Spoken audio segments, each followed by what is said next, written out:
Good evening सभी को। Economics online class YouTube channel में आप सबका फिर से स्वागत है। आज की हमारी जो लाइव क्लास है इसमें हमारा विषय है अध्याय 3 उपभोक्ता व्यवहार का सिद्धांत, theory of consumer behaviour, chapter 3 unit 1 class 12 economics. आज की क्लास शुरू करने से पहले हम जो पिछली जो हमारी लाइव क्लास थी उसके बारे में थोड़ा सा रिवीजन करते हैं। सबसे पहले हमने पढ़ा था उत्पादन संभावना, उसके बाद हमने पढ़ा था उत्पादन संभावना वक्र की विशेषताएं और पीपीसी के द्वारा केंद्रीय समस्याओं का समाधान कैसे किया जाता है। और लास्ट में हमने एक छोटा सा टॉपिक पढ़ा था अवसर लागत, अपॉर्चुनिटी कॉस्ट। आज की जो क्लास है वो शुरू करते हैं। उपभोक्ता व्यवहार की धारणा, कंसेप्ट ऑफ कंज्यूमर बिहेवियर। उपभोक्ता व्यवहार की अवधारणा को समझने से पहले हमें कुछ एक चीजों को समझना जरूरी है। भाई उपभोक्ता कौन है, उपयोगिता क्या है। तो पहले हम इससे संबंधित जो मूलभूत बातें होती हैं, जो डेफिनेशन होती है, जो परिभाषा होती है, पहले हम उनको समझते हैं। सबसे पहले हम जानते हैं उपभोक्ता कौन है। Who is consumer. आमतौर पर एक व्यक्ति को उपभोक्ता कहा जाता है, परंतु अर्थशास्त्र में उपभोक्ता शब्द का प्रयोग संस्थाओं, व्यक्तियों या व्यक्तियों के समूह अथवा परिवारों के लिए किया जाता है। उपभोक्ता वह विवेकशील व्यक्ति होता है जो अपनी सीमित आय को वस्तु और सेवाओं पर खर्च करता है और अपनी आवश्यकताओं को संतुष्ट करता है। आगे पढ़ते हैं। उपभोक्ता अपने व्यय से जो खर्च करता है उससे उपयोगिता प्राप्त करता है। उपभोक्ता अपनी आय को इस प्रकार खर्च करता है कि उसे दी हुई आय और वस्तु और सेवाओं की कीमतों से अधिकतम उपयोगिता प्राप्त हो सके। अन्य शब्दों में उपभोक्ता का उद्देश्य उपभोक्ता संतुलन की स्थिति को प्राप्त करना होता है। आगे है उपभोक्ता का संतुलन। अभी हमने पढ़ा था कि हर एक उपभोक्ता का जो लक्ष्य है वो उपभोक्ता संतुलन को प्राप्त करना होता है। अब ये उपभोक्ता संतुलन क्या होता है? एक उपभोक्ता संतुलन की अवस्था में उस समय होता है जब वह अपने व्यवहार को वर्तमान परिस्थितियों में सबसे अच्छा मानता है तथा उसमें जब तक परिस्थितियों में परिवर्तन न हो कोई परिवर्तन करना पसंद नहीं करता है। कहने का मतलब है कि जब वो उपभोक्ता अपनी वर्तमान परिस्थिति से संतुष्ट हो कि भाई हाँ भी मेरे को मैक्सिमम बेनिफिट मिल रहा है और उसमें कोई चेंज नहीं करना चाहते हैं, तो इसे कहा जाता है कि उपभोक्ता संतुलन की अवस्था में है। अब इसकी परिभाषा पढ़ते हैं। सैमुअल्सन के शब्दों में एक उपभोक्ता उस समय संतुलन में होता है जब वह अपनी दी हुई आय तथा बाजार कीमतों से प्राप्त संतुष्टि को अधिकतम कर लेता है। भाई उपभोक्ता संतुलन की अवस्था में कब होगा? जो उसकी इनकम है और जो वस्तुओं की बाजार में जो कीमत है उनसे जो उसको उपयोगिता प्राप्त होती है, जो संतुष्टि प्राप्त होती है, जब वो उसे अधिकतम कर लेता है। जिस स्थिति में उसको अधिकतम कर लेता है वो जो स्थिति उसके संतुलन की अवस्था कहलाती है। अब आगे पढ़ते हैं। उपयोगिता क्या है? What is utility? किसी भी वस्तु की वह शक्ति जिसके द्वारा आवश्यकता की संतुष्टि होती है उपयोगिता कहलाती है। उदाहरण के लिए प्यास लगने पर हम पानी पीकर संतुष्ट हो जाते हैं, तो पानी की यह शक्ति जिसके द्वारा हम अपनी प्यास को संतुष्ट कर सकते हैं पानी की उपयोगिता कहलाती है। उपयोगिता का मात्रक यूटिल कहलाता है। लिप्सी के अनुसार उपयोगिता वह संतुष्टि है जिसे कोई व्यक्ति उपभोग के फलस्वरूप प्राप्त करता है। किसी वस्तु का, किसी सेवा का हमने उपभोग किया, बदले में हमें जो संतुष्टि मिली, हमें जो आराम मिला है, उसे ही उपयोगिता कहा जाता है। हमारा अगला बिंदु है उपभोक्ता व्यवहार क्या है? What is consumer behaviour? उपभोक्ता व्यवहार से अभिप्राय उस विधि से है जिसके द्वारा उपभोक्ता यह चुनाव करते हैं कि वह अपनी आय को किस प्रकार खर्च करेंगे। उपभोक्ता के इस व्यवहार का अध्ययन करना ही उपभोक्ता व्यवहार का अध्ययन कहलाता है। अब इसे एक उदाहरण से समझते हैं। एक उपभोक्ता के पास 100 रुपये हैं, तो इन 100 रुपये को वो कैसे खर्च करता है, किन वस्तुओं पर खर्च करता है, किस अनुपात में विभिन्न वस्तु और सेवाओं को खरीदता है, इसी व्यवहार का अध्ययन ही उपभोक्ता का व्यवहार कहलाता है। अब हम आगे चलते हैं। हमारा अगला बिंदु है आज की क्लास का उपभोक्ता बजट, बजट समूह तथा बजट रेखा। उपभोक्ता का बजट क्या होता है? बजट है, देखिए हम हमारे दैनिक जीवन में इस शब्द को प्रयोग करते रहते हैं, भाई घर का बजट बिगड़ रहा है या घर का इस महीने का बजट है वो ख़त्म हो गया है। तो बजट क्या होता है? बजट का शाब्दिक अर्थ होता है किसी भावी समय के लिए आय और व्यय का अनुमान लगाना। कि भाई घर में आपके मम्मी पापा एक बजट बनाते हैं, एक आइडिया बनाते हैं, भाई इस महीने हमारा ये खर्चा होगा और इस महीने हमारी ये इनकम होगी। तो इस सारणी को, इस सूचना को हम बजट कहते हैं। तो उपभोक्ता बजट से हमारा अभिप्राय है उपभोक्ता की निर्धारित आय से है। उपभोक्ता की जो इनकम है उसे उपभोक्ता का बजट कहते हैं। मान लीजिए किसी उपभोक्ता की जो इनकम है वो 5,000 रुपये है, तो उसको जितनी भी वस्तुएं और सेवाएं खरीदनी है, जितने भी व्यय करने इन्हीं 5,000 में से करने हैं, तो ये उसका बजट हो गया। आगे पढ़ते हैं। उपभोक्ता के व्यवहार का अध्ययन करने के लिए हम यह मान लेते हैं कि उसके पास एक निश्चित आय है। इसके साथ ही यह भी मान लिया जाता है कि उपभोक्ता इस निश्चित आय को दो वस्तुओं की खरीद पर खर्च करता है। उन दो वस्तुओं की कीमतें पहले से ही निर्धारित है जिसको उपभोक्ता को ज्ञान है। मान लीजिए एक उपभोक्ता का बजट है वो 60 रुपये है, तो यानी ये उपभोक्ता की आय हो गई। तथा सेब और संतरा वह दो वस्तुएं हैं जिन पर उपभोक्ता अपने 60 रुपये खर्च करता है। सेब की कीमत 2 रुपये प्रति इकाई तथा संतरे की कीमत 1 रुपया प्रति इकाई है। एक उपभोक्ता विभिन्न अनुपातों में इन वस्तुओं को खरीद सकता है, जिसे हम निम्न तालिका से स्पष्ट कर सकते हैं। अब जैसे उपभोक्ता है वो 60 रुपये पर, या तो 60 के 60 रुपये यदि संतरे पर खर्च कर देता है, तो इस स्थिति में जो सेब है उसको कुल सेब की जो इकाइयाँ हैं वो 0 होंगी, जबकि संतरे की वो 60 इकाइयाँ खरीद सकता है। इसी तरह यदि वो सारा पैसा सेब खरीदने पर खर्च करता है तो यहाँ पर संतरे की इकाइयाँ 0 होगी और 30 इकाई सेब है वो खरीद सकता है। इसी तरह उपभोक्ता विभिन्न अनुपातों में इन दोनों वस्तुओं को खरीद सकता है। उपरोक्त तालिका से स्पष्ट है कि यदि एक उपभोक्ता अपने समस्त आय पहली वस्तु अर्थात सेब खरीदने पर खर्च करता है तो इसकी 30 इकाइयाँ प्राप्त कर सकता है। इसके विपरीत यदि वह अपनी समस्त आय, समस्त इनकम है, सारी इनकम उसको दूसरी वस्तु अर्थात संतरे पर खर्च करता है तो संतरे की उसे कुल 60 इकाइयाँ प्राप्त होंगी। इसी तरह उपभोक्ता विभिन्न संयोग, विभिन्न कॉम्बिनेशन, विभिन्न अनुपातों के बारे में भी सोच सकता है जो उपभोक्ता अपनी पहली वस्तु अर्थात सेब और दूसरी वस्तु अर्थात संतरों पर को खरीदने में खर्च कर सकता है। अब बात करते हैं हम बजट समूह क्या होता है। बजट समूह अभी जो हमने जो तालिका देखी है उसका ही हम बजट समूह कहते हैं। क्या होता है इसकी परिभाषा पढ़ते हैं। यह दो वस्तुओं के एक समूह को प्राप्य संयोगों को व्यक्त करता है जब वस्तु की कीमतें और उपभोक्ता की आय हमें दी गई हो। तो हमें उपभोक्ता की आय दे रखी यहाँ पर 60 रुपये। सेब की कीमत हमें दे रखी है 2 रुपये प्रति इकाई। हमें संतरे की कीमत दे रखी है 1 रुपया प्रति इकाई। तो बजट समूह क्या होता है?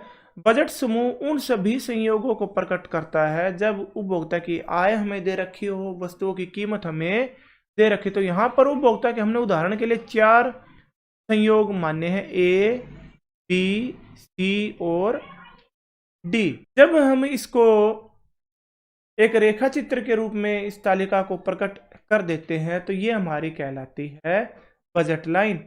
रेखा चित्र पर ओ एक्स अक्ष पर हमने सेब को दिखाया, ये ओ एक्स पर हमने सेब को दर्शाया है और तथा ओ वाई पर हमने संतरे को दर्शाया है।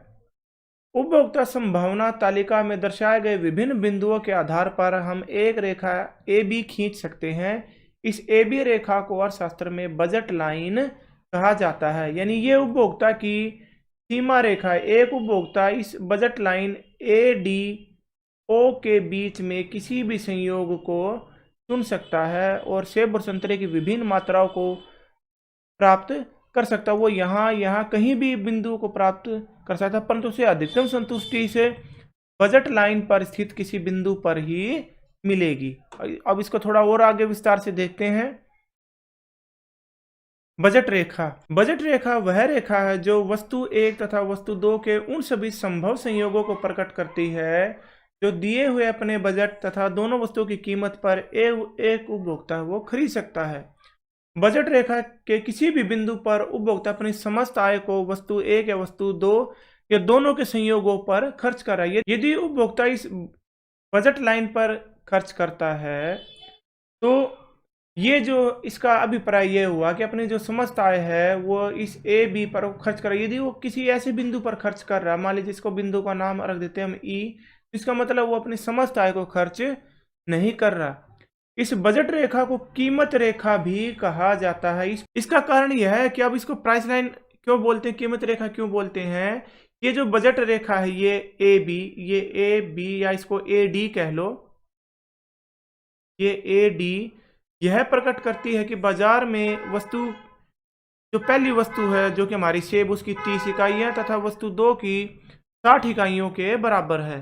इसलिए वस्तु एक की 1 इकाई की जो कीमत है दूसरी वस्तु की 2 इकाइयों की कीमत के बराबर होती है। तो यानी पहली वस्तु की कीमत और दूसरी वस्तु की जो कीमत में अनुपात है वो 2:1 है। अतएव कीमत रेखा पहली वस्तु और दूसरी वस्तु के बीच में कीमत अनुपात को प्रकट करती है। ये जो बजट रेखा है इन दोनों वस्तुओं के बीच में कीमत अनुपात को प्रकट करती है, इसीलिए इसका नाम कीमत रेखा कहा जाता है। यह दर्शाता है कि पहली वस्तु की 1 इकाई प्राप्त करने के लिए दूसरी वस्तु की 2 इकाइयों का त्याग करना पड़ेगा। अब इसी से टॉपिक संबंधित एक छोटा सा टॉपिक हम और पढ़ेंगे, प्राप्य तथा अप्राप्य संयोग। प्राप्य संयोग का मतलब जिन्हें एक उपभोक्ता प्राप्त कर सकता है। संभाव्य भी बोलते हैं इसे, संभावना यानी कि उपभोक्ता के बजट के अनुसार इन्हें प्राप्त करने की संभावना होती है। जबकि इसका उल्टा होता है अप्राप्य, यानी ऐसा संयोग जिसे उपभोक्ता अपनी वस्तु की दी हुई कीमत और अपने बजट में प्राप्त नहीं कर सकता। क्या होता है ये? एक उपभोक्ता अपनी बजट रेखा की सीमा के बाहर नहीं जा सकता, इसलिए बजट रेखा की जो सीमा के बाहर कोई भी बिंदु होगा वह असंभाव्य संयोग को प्रकट करता है। इसी तरह बजट रेखा की सीमा के अंदर कोई भी बिंदु होगा, कोई भी ऐसा संयोग होगा, कोई भी कॉम्बिनेशन होगा, वो प्राप्य कहलाता है। अब इसी को हम देखते हैं, ये हमारी उपभोक्ता की बजट लाइन या कीमत लाइन है। ए डी है वो हमारी उपभोक्ता की बजट लाइन है, और ये जो सारा क्षेत्र है जिसमें बिंदु ओ को शामिल किया गया है, बिंदु ए को शामिल किया गया है, बिंदु डी को शामिल किया गया है, इस क्षेत्र में यदि कोई भी बिंदु होगा या इस बजट लाइन पर कोई भी बिंदु होगा तो इसे हम प्राप्य संयोग या संभाव्य संयोग कहते हैं, क्योंकि उपभोक्ता के बजट की सीमा के अंदर है। परंतु यदि ऐसा कोई भी बिंदु जो उपभोक्ता के इस बजट लाइन के बाहर हो, जैसे ये बिंदु या ये बिंदु, इसे हम अप्राप्य बिंदु कहते हैं। इन बिंदु जो भी बिंदु इस बजट रेखा से बाहर होगा उसे हम अप्राप्य बिंदु कहते हैं। तो ये जो सारा क्षेत्र है जो इस बजट लाइन के बाहर जो बच गया इसे हम अप्राप्य क्षेत्र कहते हैं। जबकि ओ ए और डी के बीच के जो क्षेत्र है ये हमारा, इसको हम प्राप्य क्षेत्र कहते हैं। रेखा चित्र में ओ ए डी का जो क्षेत्र है वो संभाव्य क्षेत्र कहलाता है। उपभोक्ता इस क्षेत्र के में किसी भी संयोग को खरीदने की क्षमता रखता है। इसके विपरीत ओ ए डी क्षेत्र के बाहर का क्षेत्र जो कि ये वाला है, ये जो क्षेत्र है वो असंभाव्य क्षेत्र कहा जाता है, क्योंकि उपभोक्ता इन्हें अपनी बजट के कारण, अपनी बजट की सीमा के कारण इन्हें खरीद नहीं सकता, इसलिए इन्हें अप्राप्य संयोग भी कहा जाता है। तो अब हम हमारा जो मेन टॉपिक है आज का वो शुरू करते हैं, तटस्थता समूह या इंडिफरेंस कर्व, जिसे शॉर्ट में आईसी के नाम से जाना जाता है। इंडिफरेंस कर्व, ये हम नाम ये इसका आगे आएगा, तो फिलहाल आप समझने के लिए इसको जान लीजिए कि इसे आईसी के नाम से भी जाना जाता है। तटस्थता समूह क्या होता है? इंडिफरेंस जो सेट होता है वो दो वस्तुओं के उन संयोगों को समूह है जो उपभोक्ता को संतुष्टि का समान स्तर प्रदान करते हैं। इसलिए उपभोक्ता इन सभी संयोगों के प्रति तटस्थ होता है। इसे कई बार अर्थशास्त्र में तटस्थ शब्द की जगह उदासीन शब्द का प्रयोग किया जाता है। तो अभी समझते हैं कि ये इंडिफरेंस सेट क्या होता है। हमने जो पीछे जो सारणी देखी थी उसी को हम कंटिन्यू करते हैं कि उपभोक्ता ने जो कॉम्बिनेशन है वो पसंद कर लिए। अब जो पहला कॉम्बिनेशन है, जो पहला संयोग है, इसमें एक सेब उपभोक्ता लेता है और 10 संतरे लेता है। संयोग बी में 2 सेब 7 संतरे, कॉम्बिनेशन सी में 3 सेब 5 संतरे और कॉम्बिनेशन डी में 5 सेब और 4 संतरे लेता है। अब इंडिफरेंस कर्व क्या कहता है? तटस्थता समूह ये कहता है कि उपभोक्ता चाहे कॉम्बिनेशन ए को चूज करे या बी को चूज करे या सी को या डी को, इन चारों कॉम्बिनेशन में जो उसको जो उपयोगिता मिलती है, जो संतुष्टि मिलती है, वो इन चारों कॉम्बिनेशन में समान रहती है। तो इसलिए वो चारों के प्रति उदासीन होता है, तटस्थ होता है कि उसे न तो कॉम्बिनेशन ए में कोई विशेष आकर्षण है या फिर न कॉम्बिनेशन डी से वो कोई नफरत करता है। यानी इन चारों को समान रूप से, बराबर रूप से वो उन्हें लाइक करता है। अब इसकी थोड़ी व्याख्या पढ़ते हैं। उपरोक्त तालिका में हम ये मान लेते हैं कि संयोग ए बी सी डी उपभोक्ता को एक समान संतुष्टि प्रदान करते हैं।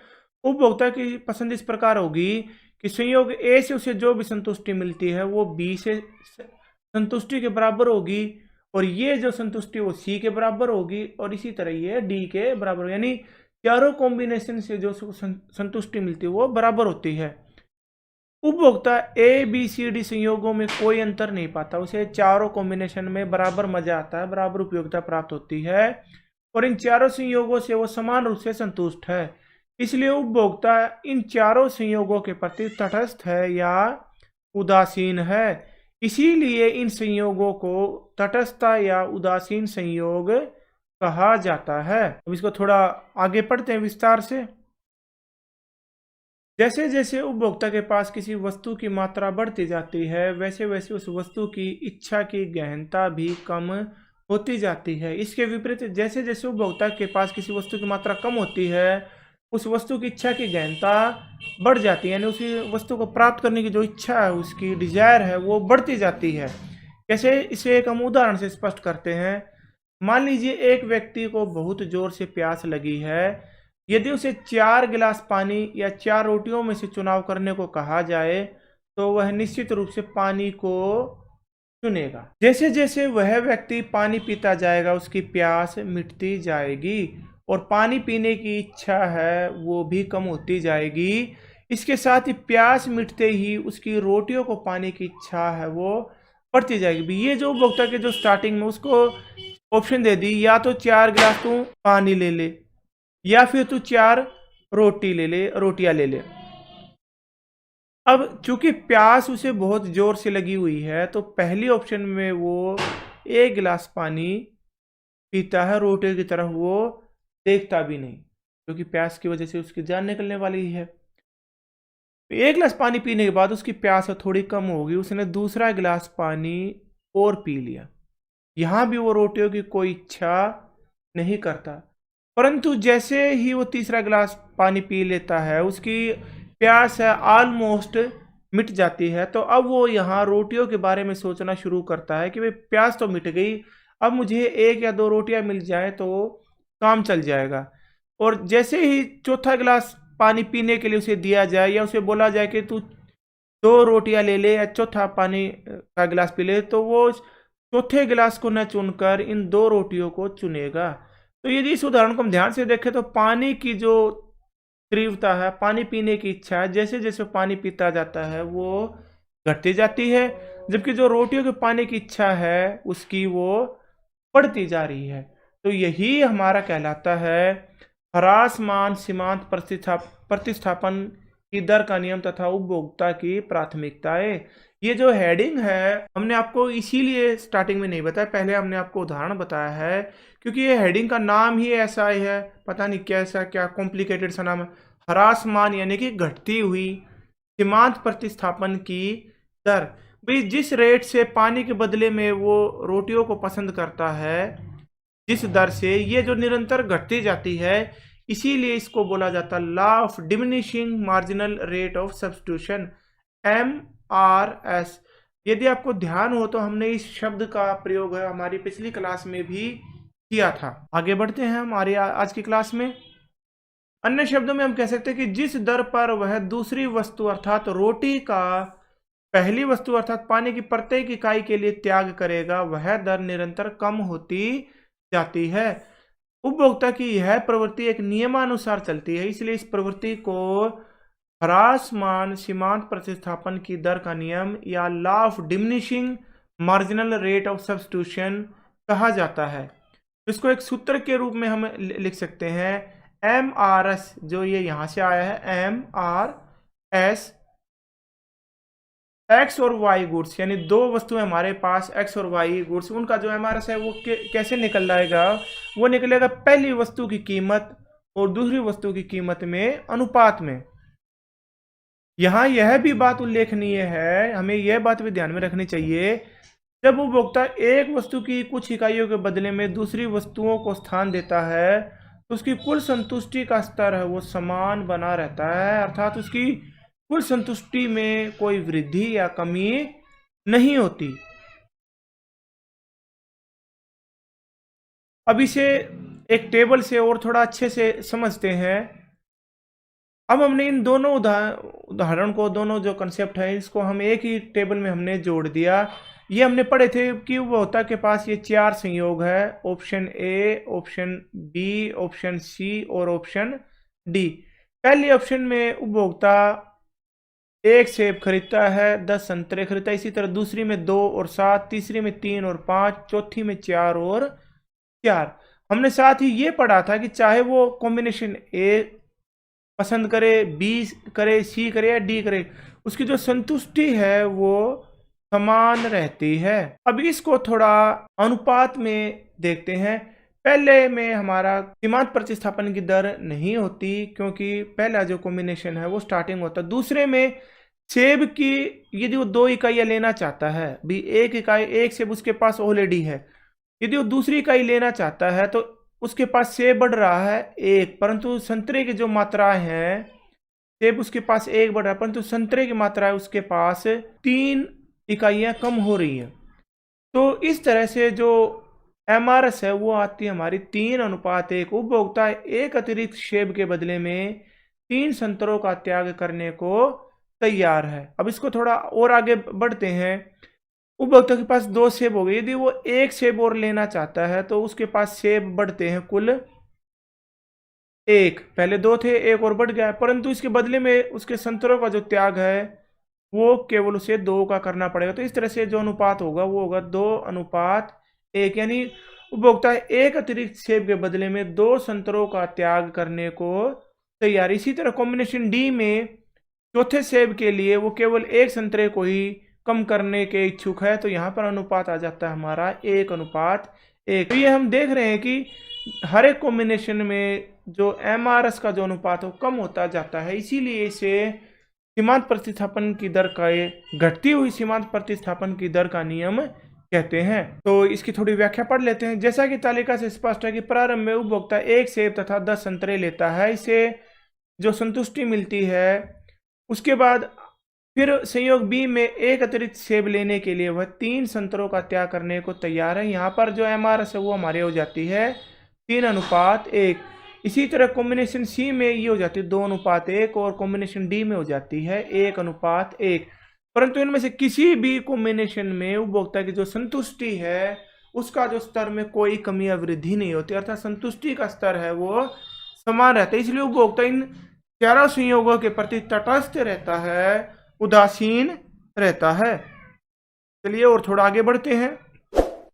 अब आ जाता है हमारा मुख्य टॉपिक, तटस्थता वक्र या इंडिफरेंस कर्व, जिसे शॉर्ट में हम IC के नाम से जाना जाता है। IC मतलब इंडिफरेंस कर्व। तटस्थता वक्र तटस्थता समूह का रेखा चित्रीय प्रस्तुतिकरण है। यह 2 वस्तुओं सेब और संतरों के उन सभी संयोगों को प्रकट करता है जिनके बीच उपभोक्ता तटस्थ होता है और प्रत्येक जो संयोग है संतुष्टि के समान स्तर को प्रदान करता है।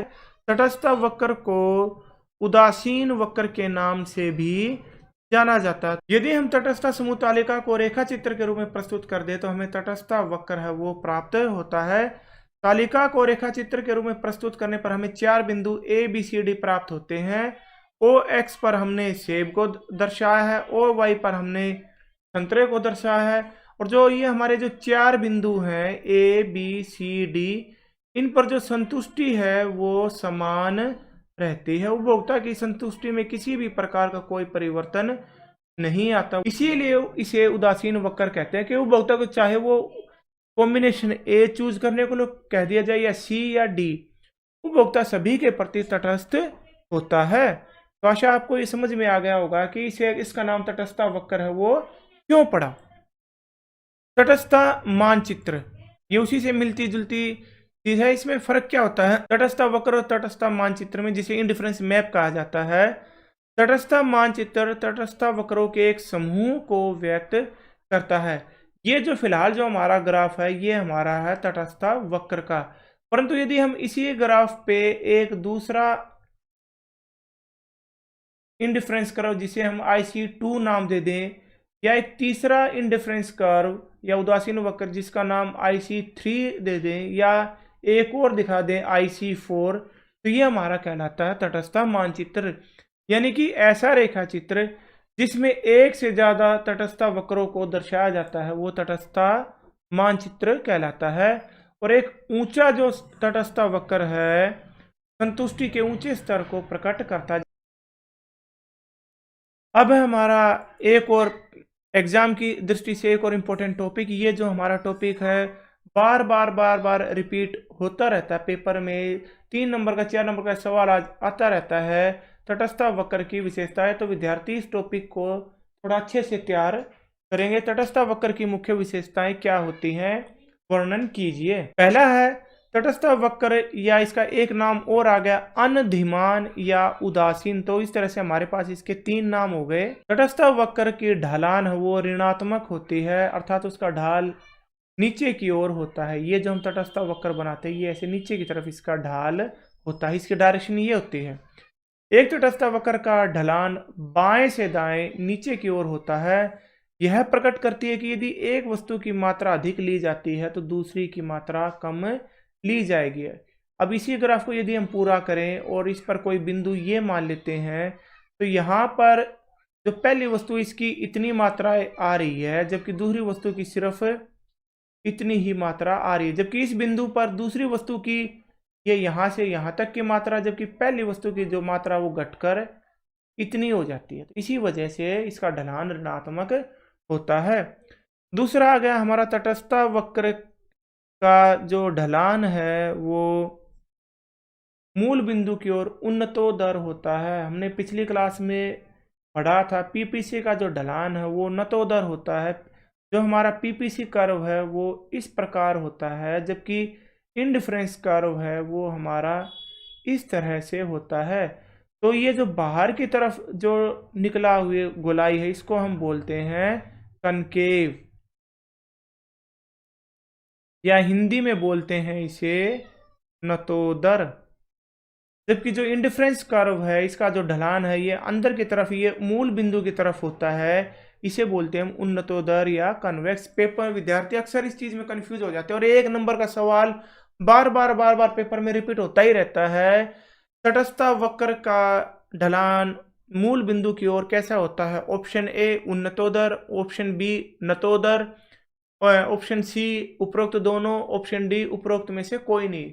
तो पेपर में विद्यार्थी कंफ्यूज हो जाते हैं कि ये उन्नतोदर होता है या नतोदर। तो आप इसे याद रखेंगे, जो इंडिफरेंस है वो उन्नतोदर होता है कन्वेक्स, और जो पीपीसी होता है प्रोडक्शन पॉसिबिलिटी कर्व वो होता है कनकेव। तीसरा हमारा बिंदु, इसकी जो विशेषता है, 2 तटस्थ वक्र कभी भी एक दूसरे को छूते या काटते नहीं है। क्यों? क्योंकि अभी हमने इसकी मान्यता पढ़ी थी। ये जैसे हमने एक बना दिया आईसी कर्व 1, एक हमने बना दिया आईसी कर्व 2। तो अभी हमने पढ़ा था कि एक जो ऊंचा जो संतुष्टि का जो ऊंचा आईसी कर्व होता है संतुष्टि के ऊंचे स्तर को दर्शाता है। ये थी हमारी मान्यता एक। और दूसरी मान्यता थी कि चाहे बिंदु ये हो या कहीं भी हो, संतुष्टि का स्तर समान रहता है। तो यदि कोई दो वक्र यदि एक दूसरे को छू लेते हैं या काट लेते हैं तो इस बिंदु पर दोनों वक्र IC1 और IC3 संतुष्टि का स्तर वो समान हो गया, परंतु ये इसकी मान्यता का उल्लंघन हो गया, क्योंकि हमने पढ़ा था कि जो ऊंचे वाला तटस्थ वक्र है वो संतुष्टि के ऊंचे स्तर को दिखाएगा। तो इसलिए कभी भी दो आईसी कर्व एक दूसरे को न तो छू सकते हैं न काट सकते हैं। इसकी चौथी मान्यता है एक ऊंचा तटस्थ वक्र संतुष्टि के ऊंचे स्तर को दर्शाता है। ये हम ऑलरेडी पढ़ चुके हैं।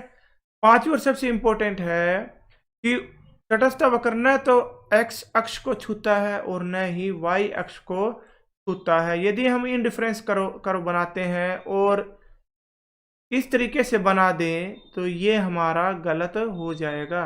इंडिफरेंस कर्व है न तो x अक्ष को छूता है न ही y अक्ष को, तो ये हमारा सही होगा। यदि हम छूता हुआ बना देते हैं इस तरह से तो ये हमारा गलत हो जाएगा। ये भी छूता क्यों नहीं है, इसकी वजह यह है कि उपभोक्ता दोनों वस्तुओं को खरीदता है। भले ही एक वस्तु की केवल एक इकाई खरीदे और दूसरी की ज्यादा खरीदे, या दूसरी की एक इकाई पहली की ज्यादा इकाई, परंतु दोनों वस्तुओं को अवश्य खरीदता है।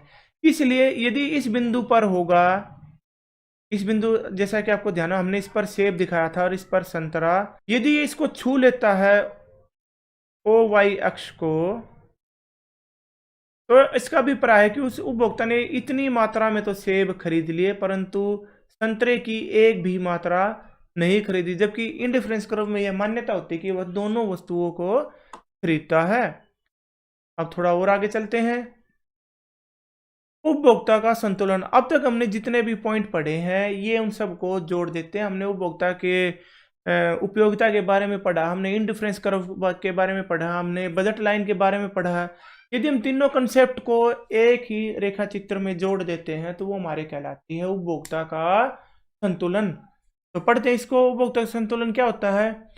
उपभोक्ता का संतुलन उस स्थिति में होता है जिसमें वह अपने निर्धारित आय को विभिन्न वस्तुओं पर इस प्रकार खर्च करता है कि उसकी संतुष्टि का स्तर है वो अधिकतम। यह बात हमने शुरू में ही पढ़ी थी कि उपभोक्ता अपने संतुष्टि के स्तर को अधिकतम करना चाहता है।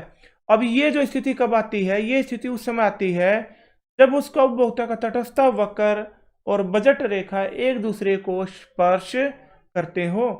अन्य शब्दों में या सरल शब्दों में हम कह सकते हैं कि उपभोक्ता संतुलन में तब होता है जब कीमत रेखा या बजट रेखा का ढलान तटस्थ वक्र IC के ढलान के बराबर होता है और इसे स्पर्श करता है, यानी इसे टच करता है, काटता नहीं, क्रॉस नहीं करता। थोड़ा डिटेल में पढ़ते हैं इसको। इसे हम निम्न रेखा चित्र से समझा सकते हैं। तो ये जो उपभोक्ता की है AD उपभोक्ता की जो है ये बजट लाइन है, ये हो गई। ये उपभोक्ता के दो जो इंडिफरेंस कर्व है ये है IC और IC2। तो हमने अभी पढ़ा कि संतुलन उस समय अवस्था में होगा जब उपभोक्ता का जो उदासीन कर्व, इंडिफरेंस कर्व या उदासीन वक्र या अनडिमांड वक्र या तटस्थ वक्र और जो ये बजट लाइन है ये दोनों एक दूसरे को टच करते, जो कि यहाँ पर बिंदु होता है E। तो उपभोक्ता के संतुलन होगा वो बिंदु E पर होगा।